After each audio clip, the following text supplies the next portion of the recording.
আমাদের মেলান্দ মাদারগঞ্জের প্রাণপ্রিয় মানুষ, প্রাণপ্রিয় নেতা, আমাদের মেলান্দ মাদারগঞ্জের নির্বাচিত মাননীয় সংসদ সদস্য জনাব মুস্তাফিজুর রহমান বাবু এখানে উপস্থিত আছেন। মাদারগঞ্জ উপজেলা বিএনপি সম্মানিত সভাপতি অ্যাডভোকেট মঞ্জুর কাদের বাবু খান, পৌর বিএনপি সংগ্রামী সভাপতি আলহাজ আব্দুল গফুর, পৌর বিএনপি সংগ্রামী সাধারণ সম্পাদক খালিদ মাসুদ তালুকদার সোহেল, মাদারগঞ্জ উপজেলা বিএনপি সংগ্রামী সিনিয়র সহসভাপতি আব্দুল্লাহ মান্না ভাই সহ আমাদের বিএনপি বিভিন্ন পর্যায়ের নেতৃবৃন্দ, সম্মানিত মুক্তিযোদ্ধাবৃন্দ, সম্মানিত শিক্ষক মণ্ডলী এবং সম্মানিত আমাদের হিন্দু সম্প্রদায়ের সম্মানিত মা ও বোনেরা, সকলকে মাদারগঞ্জ উপজেলা বিএনপির পক্ষ থেকে ধন্যবাদ এবং অভিনন্দন জানাচ্ছি। আমি আসলে সামাজিক যোগাযোগ মাধ্যমে যে অপপ্রচার, এটা কিন্তু আগে এরকম ছিল না, এখন কিন্তু অনেক অংশে বৃদ্ধি পেয়েছে।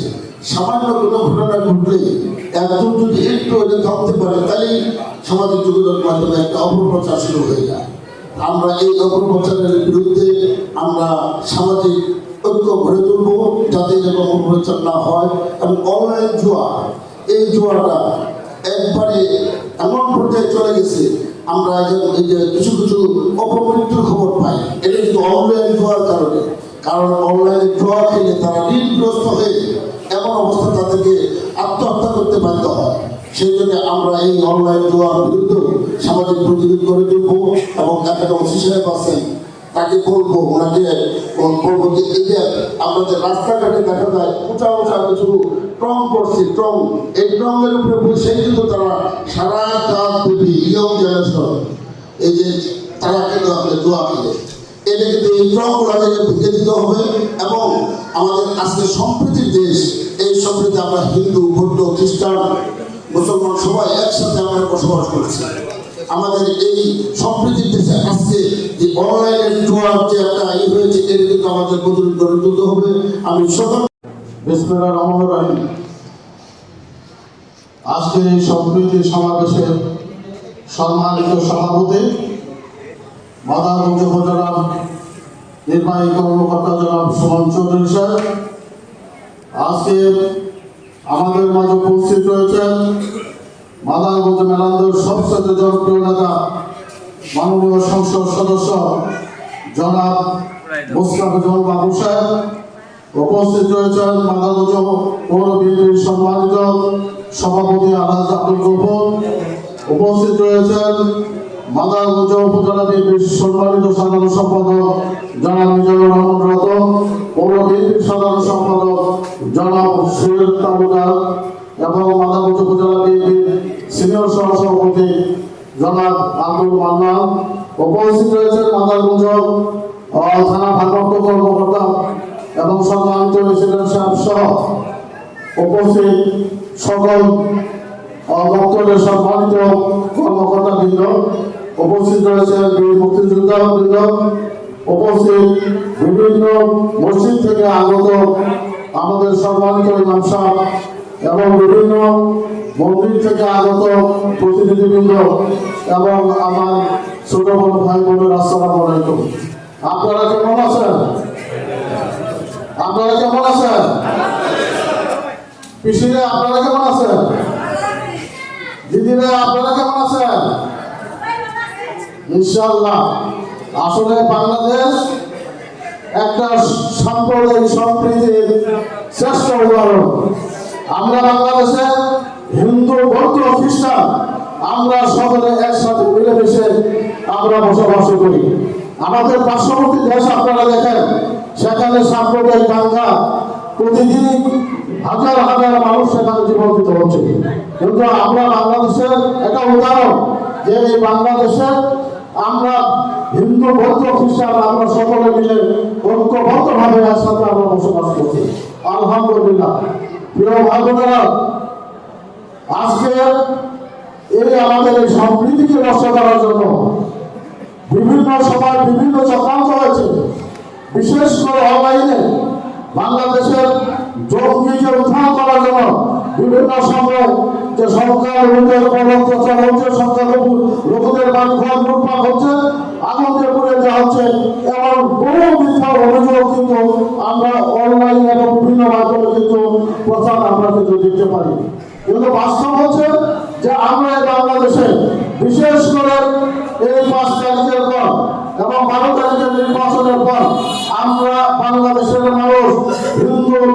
প্রতিষ্ঠান আমরা সকলে মিলেমিশে একসাথে বসবাস শান্তিপূর্ণভাবে বসবাস করে যাচ্ছি। এটা আমাদের জন্য অত্যন্ত সুখবর। প্রিয় ভাইরা, একইভাবে যেন আমরা আগামী দিনেও আমরা একসাথে থাকতে পারি, যেন কোনো অপপ্রচার যেন আমাদের এই শান্তি সাম্প্রদায়িক সম্প্রীতিকে বিনষ্ট না করতে পারে, এর জন্য আমরা সকলে সচেতন থাকবো। প্রিয় ভাইরা, আজকাল দেখা যায় যে ফেসবুকে নানান কথা প্রচার করা হচ্ছে, মিথ্যা বিভ্রান্ত বক্তব্য দিয়ে আসছে ফেসবুকে অপপ্রচার করা হচ্ছে এই দেশের শান্তি বিনষ্ট করার জন্য। আমরা সেদিকে লক্ষ্য রাখবো। আজকে দেখা যায় যে আমাদের সন্তানেরা তারা পড়াশোনা বাদ দিয়ে আজকে ফেসবুকে আসক্ত হয়ে পড়েছেন। আমরা আজকে যারা অভিভাবক রয়েছে, মা বোনেরা যারা রয়েছে, আপনারা খেয়াল করবেন আপনাদের সন্তানেরা কার সাথে মেলামেশা করে, কোথায় যায়, কিভাবে সময় পার করে, এই বিষয়গুলো কিন্তু আপনারা দেখবেন।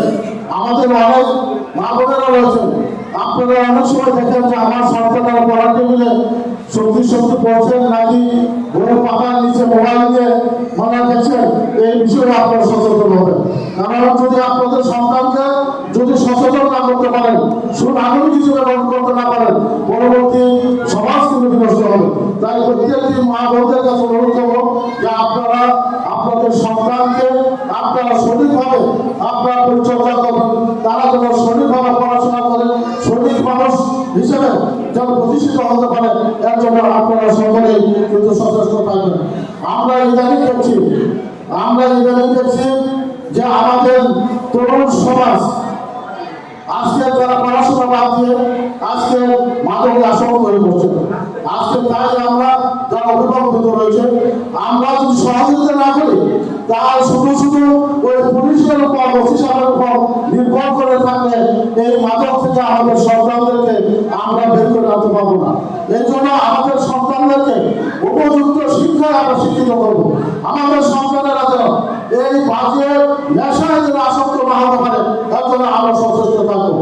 সেই সাথে আমি আবারও অনুরোধ করি যে আমরা বাংলাদেশের মানুষ, আমরা বাংলাদেশ একটা সমৃদ্ধি দেশ, এই সমৃদ্ধি দেশে আমরা যেন সকলে মিলেমিশে একসাথে বসবাস করতে পারি, এর জন্য আপনারা সকলে সচেষ্ট থাকবেন।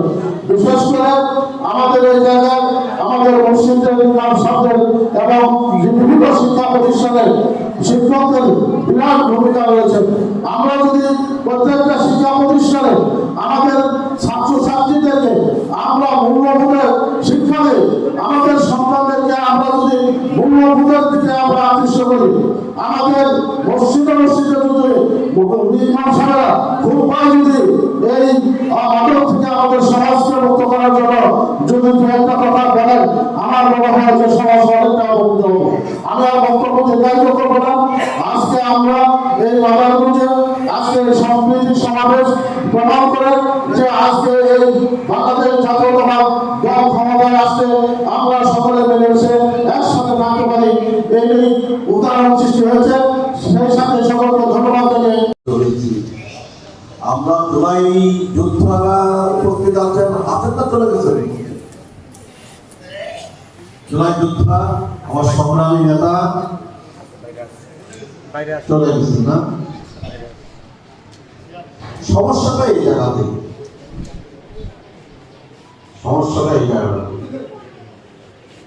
উনি ওনার বক্তব্য রাখছেন, বলছেন, দাবি পেশ করছেন, অভিযোগ উত্থাপন করছেন, কিন্তু শেষ পর্যন্ত আমাদের সকলের দায়িত্বটা হচ্ছে ওই যে মুক্তিযুদ্ধের শহীদরা এই দায়িত্বটা আমাদেরকে দিয়ে গেছেন, 90-এর শহীদরা এই দায়িত্বটা আমাদেরকে দিয়ে গেছেন, 24-এর অমর শহীদরা এই দায়িত্বটা আমাদেরকে দিয়ে গেছেন। কি ঠিক? হ্যাঁ, এখন তো বলি নাই। দায়িত্বটা কি? দায়িত্বটা হচ্ছে যে বাংলাদেশে আমরা বসবাস করি, এই বাংলাদেশটাকে বদলে ফেলার দায়িত্ব। এই বাংলাদেশের জন্য ৭১-এর মুক্তিযুদ্ধ হয় নাই, এই বাংলাদেশের জন্য ৯০-এর এরশাদ বিরোধী ছাত্র গণঅভ্যুত্থান সংগঠিত হয় নাই, এই বাংলাদেশের জন্য জুলাই আগস্টে রক্তক্ষয়ী অভ্যুত্থান, অসংখ্য মায়ের মুখ খালি হয়নি। একটা নতুন বাংলাদেশ, সেই বাংলাদেশ গড়ে তোলার একটা বিরাট দায়িত্ব আমাদের সকলের কাঁধে। আমরা যদি আমাদের উপর অর্পিত দায়িত্ব পালন করি, আমাদের শহীদদের কাছে কি আমাদের জবাবদিহিতা আছে না? আল্লাহর কাছে আমাদের জবাবদিহিতা আছে, ৭১-এর মুক্তিযুদ্ধের কাছে আমাদের জবাবদিহিতা আছে, ৭১-এর শহীদদের প্রতি আমাদের জবাবদিহিতা আছে, ৯০-এর শহীদদের প্রতি আমাদের জবাবদিহিতা আছে, ২৪-এর শহীদদের প্রতি আমাদের দায়বদ্ধতা আছে, বাংলাদেশের জনগণের প্রতি আমাদের দায়বদ্ধতা আছে, আমাদের রাষ্ট্রের প্রতি আমাদের জবাবদিহিতা আছে।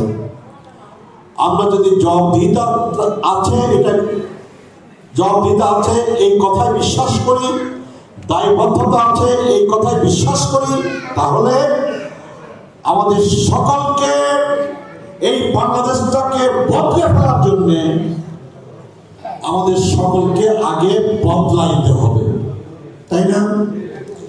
আমরা যদি আমাদের নিজেদের চিন্তা, চেতনা, ভাবনায়, চলা ফেরায়, আচার আচরণে, কর্ম কাণ্ডে, নীতি নৈতিকতা আমরা যদি নিজেদেরকে বদলাইতে না পারি, কেবলমাত্র মঞ্চে দাঁড়ায় বক্তব্য দিয়ে বদলায় ফেলার আহ্বান জানাই, দেশ কি বদলাবে? বদলাবে না। সেই কারণে বদলাইতে হবে আমাকে, বদলাইতে হবে এই মঞ্চে যারা বসে আছেন তাদেরকে, বদলাইতে হবে যিনি সরকার চালান মাননীয় প্রধানমন্ত্রীকে, বদলাইতে হবে আমাদের মন্ত্রীদেরকে, বদলাইতে হবে আমাদের এমপিদেরকে, বদলাইতে হবে আমাদের প্রশাসনে যারা বসে আছেন নানা স্তরে নানা পর্যায়ে, তাদের সকলকে বদলাইতে হবে। বাংলাদেশে বড় অভাব, সব মানুষের বড় অভাব বাংলাদেশে। বাংলাদেশের সব মানুষ নীতিবান মানুষ, নৈতিকতার বলে বলিয়ান মানুষ, ধর্মীয় মূল্যবোধে বলিয়ান মানুষ, সাংস্কৃতিক মূল্যবোধে বলিয়ান মানুষ, পারিবারিক মূল্যবোধে বলিয়ান মানুষের প্রচন্ড অভাব। আমাদের পারিবারিক মূল্যবোধগুলো আপনার ধ্বংস হয়ে গেছে না? আগে কি সুন্দর দিন কাটাইতাম, ওটা গান ছিল না? আগে কি সুন্দর দিন কাটাইতাম। এই যে সম্প্রীতি সমাবেশ, এই যে আপনার অনলাইন জোয়া, এই যে আপনার সামাজিক যোগাযোগ মাধ্যম, আগে কি আপনার কখনো কি এই ধরনের সমাবেশের আয়োজন করতে হইতো না? আমরা বহু বছর ধরে শত শত বছর ধরে কিন্তু এই বাংলাদেশে ভূখণ্ডে হিন্দু, মুসলমান, বৌদ্ধ, খ্রিস্টান সবাই মিলে মিশে আমরা এক পরিবারভুক্ত হয়ে, এক সমাজভুক্ত হয়ে আমরা বসবাস করি না? আজকে সেই জায়গাতে আপনারা ভাঙন ধরছেন, পরিবারে ভাঙন, পরিবারের মধ্যে সেই আপনার বন্ধনটা নাই, সমাজের মধ্যে সেই সামাজিক বন্ধনটা নাই, আলাদা হয়ে গেছে। আমাদের মধ্যে সেই পারিবারিক যে মূল্যবোধ আমরা বড় হয়েছি, সেই পারিবারিক মূল্যবোধ আজকে তো খুঁজে পাওয়া যাবে না। আমাদের শিক্ষা প্রতিষ্ঠানে ছাত্র শিক্ষক সম্পর্ক, শিক্ষা প্রতিষ্ঠানের যে মূল্যবোধ, যে শিক্ষা প্রতিষ্ঠানে আমরা বড় হয়েছি, primary school, high school, college, আমাদের বিশ্ববিদ্যালয় জীবন কাটছে, সেই মূল্যবোধ কি আজকে আমাদের প্রাইমারি শিক্ষা level, high school level, college level, বিশ্ববিদ্যালয় লেভেল আমরা কি সেই মূল্যবোধ কি আজকে পাই না? আমাদের ধর্মীয় মূল্যবোধ নাই। আমাদের ধর্মীয় মূল্যবোধ আগে বড় হয়েছে, যার যার ধর্মের তার তার মূল্যবোধ আছে। আমি আমার ইসলামী মূল্যবোধ আমি বড় হয়েছি, কেউ হিন্দু ধর্মীয় মূল্যবোধে বড় হয়েছে, কেউ খ্রিস্টান ধর্মীয় মূল্যবোধে বড় হয়েছে, কেউ আপনার বৌদ্ধ ধর্মীয় মূল্যবোধে বড় হয়েছে। আজকে সকল ধর্মের মূল্যবোধে বড় হওয়ার যে একটা সমাজ ছিল, আজকে সেই সমাজটা তো আমি দেখি না।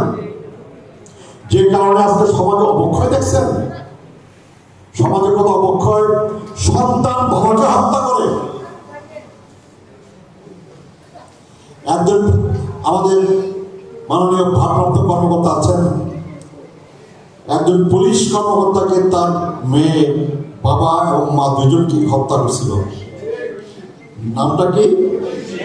ঐশী না? বাবা ছিলেন পুলিশ ইন্সপেক্টর, মা গৃহবধূ। দুইজনকেই সেই কন্যা, মায়ের কন্যা, বাবার ঔরসজাত কন্যা, বাবা মা দুজনকেই হত্যা করেছিল। কেন? আমাদের সামাজিক নৈতিক অবক্ষয়ের কারণে। আবার এমনও অনেক উদাহরণ আছে যে আমাদের বাবা, আমাদের মা নানান অনৈতিক কর্মকাণ্ডে জড়িয়ে পড়ার কারণে সন্তানকে হত্যা করে, স্ত্রীকে হত্যা করে, স্ত্রী স্বামীকে হত্যা করে, ভাই ভাইকে হত্যা করে, ভাই বোনকে হত্যা করে। এই সমাজটাকে কি রক্ষা করতে হবে না? এই সমাজটাকে কি রক্ষা করতে হবে না? এই সমাজটাকে কি বাঁচাইতে হবে না? এই সমাজটাকে রক্ষা করবার দায়িত্ব, এই সমাজটাকে বাঁচানোর একটা বিরাট দায়িত্ব আমাদের সকলের। আমরা আশাবাদী, যেই দেশে গণতন্ত্র থাকে না, সেই দেশে যে দেশে গণতান্ত্রিক মূল্যবোধ থাকে না, যেই দেশে গণতান্ত্রিক ব্যবস্থা থাকে না, যেই দেশে গণতান্ত্রিক প্রতিষ্ঠান থাকে না, সেই দেশে ওই গণতন্ত্রকে যারা হত্যা করে, গণতান্ত্রিক প্রতিষ্ঠানকে যারা হত্যা করে, ভোটের অধিকার যারা কেড়ে নেয়, তারা জোর করে, জবরদস্তি করে ক্ষমতায় টিকে থাকার জন্য আমাদের সমাজের সকল মূল্যবোধ, নীতি, নৈতিকতা, পারিবারিক, সামাজিক, প্রাতিষ্ঠানিক, সাংস্কৃতিক, ধর্মীয় সকল মূল্যবোধগুলোকে ধ্বংস করে দিয়ে তারা তাদের অগণতান্ত্রিক শাসন, ফ্যাসিবাদী শাসনকে টিকে রাখার জন্য তারা চেষ্টা করে। এবং ওই চেষ্টা করে বলেই তাদের জোর জবরদস্তিমূলক ফ্যাসিবাদী শাসন, স্বৈর শাসনটাকে পাকামুক্ত করবার জন্য, টিকে রাখবার জন্য, অব্যাহত রাখবার জন্য যা যা করা দরকার, তার মধ্যে একটা হচ্ছে ধর্মীয় মূল্যবোধকে ধ্বংস করতে হবে, পারিবারিক মূল্যবোধকে ধ্বংস করতে হবে, নৈতিকতাকে ধ্বংস করতে হবে, সমাজে বিশৃঙ্খলা তৈরি করতে হবে এবং একটা বিশৃঙ্খল সমাজ, অসভ্য সমাজ, বর্গ সমাজ তৈরি করে আপনার ওই দুঃশাসন, জুলুমের শাসন, ফ্যাসিবাদী শাসন, স্বৈর শাসন, এটাকে কায়েম করতে হবে।